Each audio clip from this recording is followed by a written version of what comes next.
I can't help but think if you handed an iPhone to Bill Reiser and loaded up this game, he'd stare at it for about 7 minutes without saying a word, he'd glance at the back too quickly to actually have seen anything, and he'd finally look at you and say, "Alright, where do I plug in the controller?" And upon informing him that you don't use a controller and that you in fact play this game with pretend buttons on a glass touchscreen, I think you'd get halfway through that explanation before Mr. Reiser would just stop listening, put out his cigarette in the microphone port, and shove the phone straight through your ear canal. Then he'd yell at you, "You can't kick ass on a touchscreen!"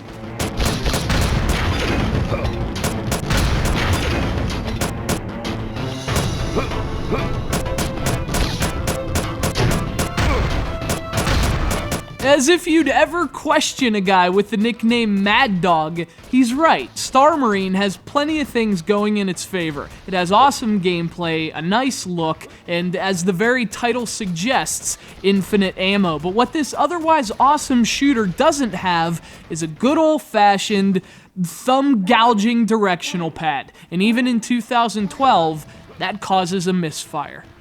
Star Marine Infinite Ammo is as much a love letter to Contra as it is an actual video game. It takes its entire shtick, shooting while crouching, shooting while hanging from ropes, shooting a physics-defying f***ing spread shot from the seminal 1987 classic, Contra. Konami's genre-defying shoot-'em-up is a personal favorite here at Classic Game Room, so we're on board with any game that openly pays it tribute. That said, man, you just can't play a game like this on an iPhone. Of course, it's not fair to criticize a game for the inherent shortcomings of its platform, but it's really unavoidable in this case. We harp on this all the time, but there's only one thing keeping the iOS platform from becoming the world's undisputed leader in portable gaming, and that's its lack of physical input as a standard feature. Until there's some breakthrough in design, some games just require it, none more so than Star Marine.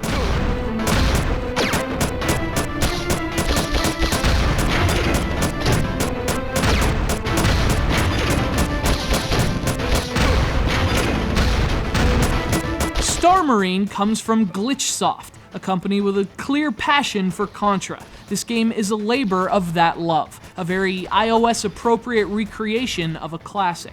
The sprites look like Contra, the gameplay is like a carbon copy of the fearless and manly exploits of Scorpion and Mad Dog. In terms of its core design, it wouldn't be closer to Contra even with a Konami code. But the game also adds some modern touches as well. Scoring points earns gems that can be used to purchase stuff. Weapons, upgrades, health packs, all the usual suspects. But that's where I ran into my first problem during this shameless Contra leg humping.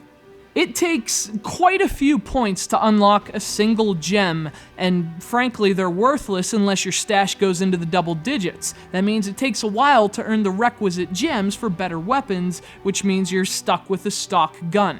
It's problematic because playing this with a touchscreen is so damn sticky and unresponsive, you'll be desperate for the better weapons, but you just won't be able to afford them. Unless, of course, you put up some real money.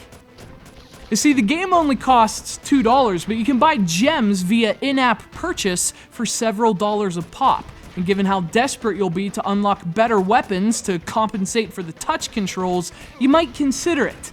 But then you'll just go play Contra instead.